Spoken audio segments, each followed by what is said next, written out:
conversation at the moment. Mo linked with Al Hilal, yourself linked with Kvaratskhelia, Chiesa linked with Napoli, Harvey linked with Brighton and Dortmund. What substance is there to any of that? When you said yourself linked with, I was like, which club is going to say now? But you mean as a club? We are linked with Kvaratskhelia. What I make of that is that it's January, and I think I said it after the West Ham game, that don't disappoint me. Please come up with all these clubs and all these players that are in the interest from us, or the ones that don't play a lot for us going to go somewhere else. Yeah, that's what's happening now. And 9 out of 10 times, 99 out of 100 times in the end of the window, it's been clear that almost all of these stories weren't true. So what can I comment about it? That the rumors keep going for it, but no comments from my side. What you can tell us about though is the players that you have available to you. So Szoboszlai, Quansah, how are they? And what opportunity is it to give minutes to the likes of Harvey, Federico and Conor Bradley? Every game is an opportunity for them to have a chance to play, and this one as well. Dom trained with the under 21s yesterday. Jurel, like I said, he was a bit ill last week. I think there was, as a result of that, I had to take him off during the game, but I'm expecting him to be available for tomorrow. Yes, we know we can use these players in every single game, and also in the one we have on Saturday. What do you know about the relationship between Liverpool and Accrington? Not that much, of course, because I'm only here for half a year. But I do know about the milk advert. Probably everybody knows this. Immediately after the game, there was a clip or a video about a player that was so happy that he was going to play at Anfield. So these kind of things I know. I know people from this area also play for that club. There's quite a lot actually that I already know, and of course I know a lot about the team, which today I'm going to even know more about because we're going to dive into it even more today. But yeah, that's all I can say about it. Mike? Arne, the standards have been so high for Liverpool this season, incredibly high. So when they slip, even very, very slightly, it's kind of sort of very noticeable, and we know Manchester United played really well against you and Tottenham too, but any reasons in-house for maybe the lack of rhythm and that the passing hasn't been as crisp and sharp perhaps?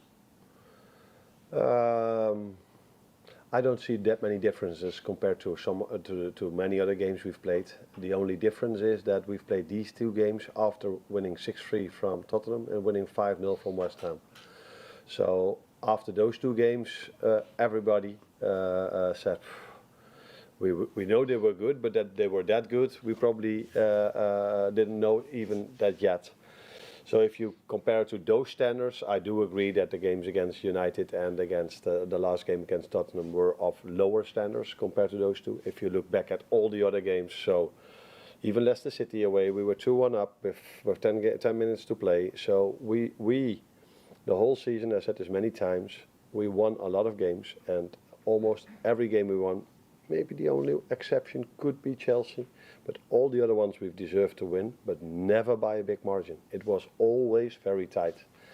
And if people ask me what can we improve, that is increasing that margin, because otherwise you always depend on a bit of luck or a bit of being unlucky as well, or a certain decision that can be made, the referee decision, of course. And we must make sure that we don't depend on those moments anymore. And that's the next step we have to make if we don't want to depend on luck or bad luck, because Crystal Palace away, they got a big chance 10 minutes before the end, didn't score, we beat them with 1-0. And I know in football it's everywhere the same around the world. You're only judged by the results, and because of the results, people judge you on the performance. And it's not many times that if a team has a draw or a loss that people say they played really, really, really well. The Tottenham, it's a long answer this. The Tottenham game, if the referee would have given the red card, we would have kept a clean sheet over there. Maybe be able to score against 10 men. Everybody would have said, again, a difficult away game with a clean sheet. They totally controlled and dominated the game. Again, a good performance of Liverpool. And now, because we conceded the goal, it's all about us being a bit more sloppy and all these kind of things. That's what this industry is about, and it's up to me to see, is there really so much difference between us playing Leicester City, playing Ipswich away, playing Crystal Palace away? And I think we are still the same team, also in terms of performance. So this game represents an opportunity for lots of players who've been on the fringe of things and haven't been able to play as many games as they would have liked, certainly. And if you look at Harvey Elliott in particular, he's had problems with injuries, which have undermined his opportunities to progress. But he's such a talented player that when you get to that stage, he can only learn so much in training, can't he? So he does need games, and otherwise he kind of like hit a brick wall. I agree with you. He's a talented player. He's been this for us for so long. In recent weeks, he comes in quite a lot and gets his minutes over there. But like it is for him, like it is for all the others, they are in competition with many other good players as well. And he was very unlucky that I think it was after 2 games he got injured, was out for a long time. And what I've seen till now with almost all of our players that have been out for quite a while, that it's in this league, in this tempo, in this intensity, in the quality we have, but the other teams have as well, it is not so easy to come back and be at your best immediately. I see this not only with Harvey, I see this with, like I said, with almost all the other players that have been out for 5, 6, 7 or 8 weeks. And that is the balance we have to find by giving them playing time to get back to the best level, but still be able to win every game. Because like I just said, our margins are constantly small. Is that the right word? Yeah, small. And if you're 5-0 up, you can give players that have been out for quite a long time half an hour or a half or even longer. But that is not the way we won our games till now. And that's also the reason why, if we have 1 or 2 times we are a bit unlucky that we can draw a game or lose a game. I'm good. Hi Arne. The stats show teams attack more down Liverpool's right. Is that an area you need to look at to give Trent more protection? It might be true if you tell me. Mostly he's about the stats, but is that by a margin? Is we are talking here about right side 70%, left side 30%, or is it? The stats show on the Liverpool's right is 44. And left? Left 32. Okay, so that is more, but it's not by a mile. So could also mean that we attack a lot on our right side, that they pick up the ball and then play their counter attack over that side. So if it's only 12%, I don't see anything in this. What we do have to see is how we concede our chances, how we concede our goals. And that's not only about our right side, because if they attack on our right side, they still have to go to the middle to find the goal. And if they go to the middle, it's the players who play in the middle, and the players from the left side that have to come inside have to defend that as well. So I do see a certain pattern in the goal we concede, but I don't see the pattern if it's about Trent, if that's what you mean. Not at all. Trent has had 1 difficult game for us, and maybe a few that were okay to good. And mainly he had great games when he played for us this season. So I know there's a lot of focus on him at the moment, but I would also like to highlight the focus on how well he did when he came in the last half hour and how our fans reacted on him. That is what pleased me even more during that game. Carl? What are the different challenges of facing a team from the lower divisions who come to Anfield so they have such a big experience? What are the challenges? Yeah.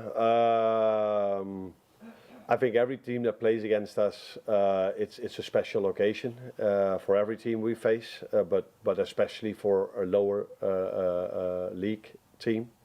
So they will be all up for it. They've lived towards this game for many weeks probably. 9 out of 10 times all players are fit then. There's no one suspended. So and the challenge is always to bring the best out of ourselves. So I think everybody could understand that if you go to a Champions League final, everyone is completely hyped up and ready, and that is for them today. Tomorrow it's going to feel as if it's the Champions League final. So we have to be aware of that. And 9 out of 10 times then the first 25 minutes, half hour is the most difficult part of the game, because they will still be very intense. And it's up to us to be ready for them, wanting to play the best game of their lives, and that is what we have to do as well.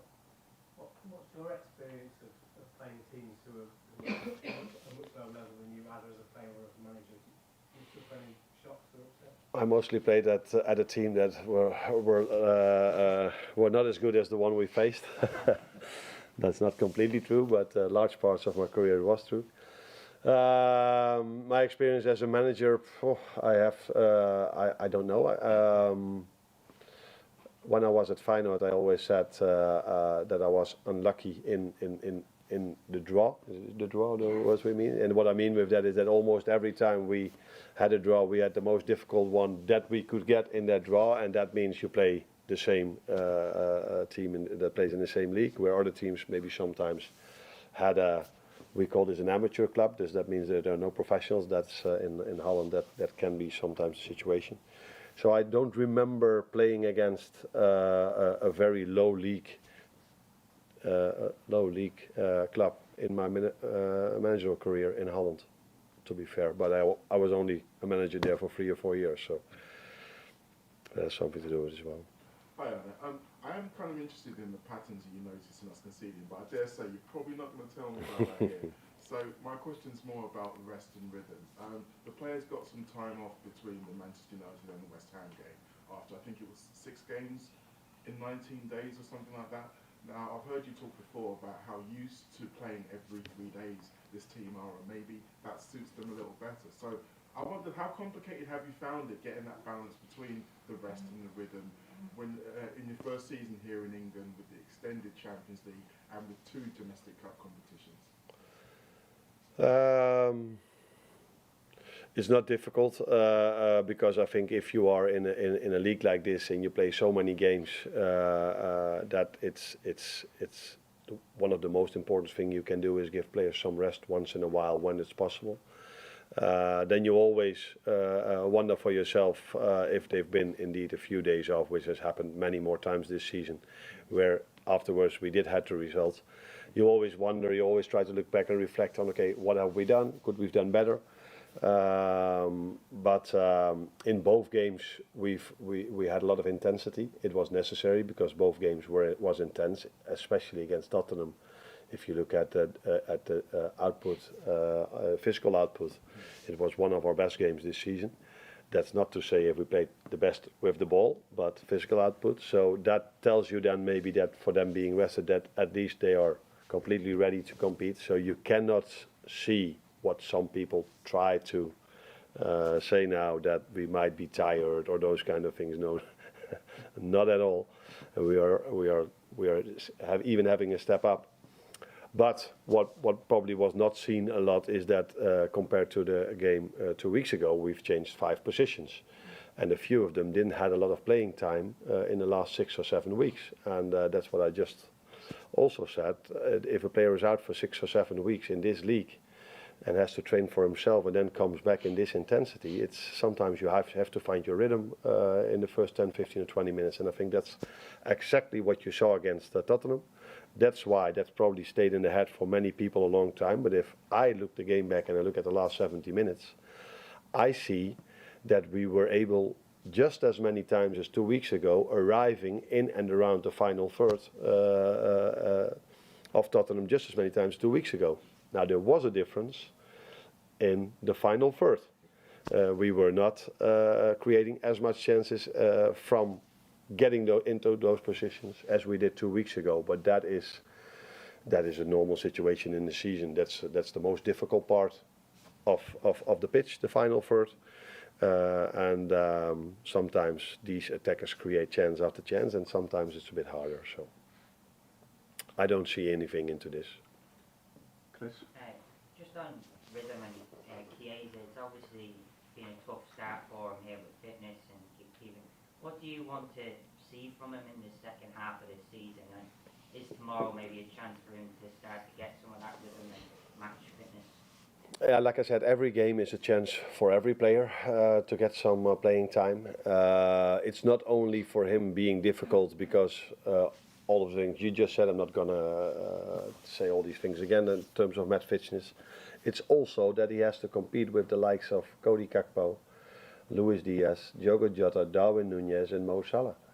And everybody here knows the numbers Mo Salah brings in. There's not many times a reason to take him out during a game or before a game, also because he's so fit. I said many times before, he was the fittest player that came in pre-season, and he does everything every single day to keep his match fitness, and he wants to play every game, and he shows up every single game. So it's not only about Federico when we are talking about him being limited in his playing time, it's also about the others. But in terms of Federico, it definitely has to do with the way he came in, I don't know the English word. So the rest were already training a lot, and we had to bring him up in terms of match fitness. So it's a combination of reasons why he didn't play that much yet. But let's wait and see in the upcoming weeks and months if he's able to help us, because the second half of the season is even more important than the first half. Dom? Just wanted to ask about Rio and Zuma and Shane Ione, whether this might be an opportunity. I know they've been training with you of late. Is this going to be a chance for them to get some minutes, or will they be around the squad tomorrow?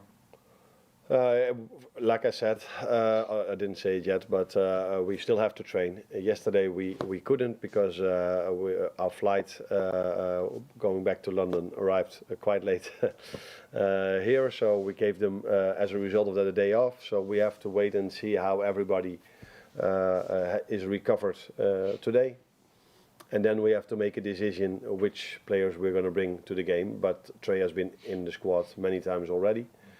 Rio only once, Southampton away, I think. But these players are doing really well when they train with us, doing really well when they play with the under-21s. So as long as they keep doing that, their chances of getting their moment in the first team will increase, of course. Any more? No? All done? Thank you. Thank you. Thank you.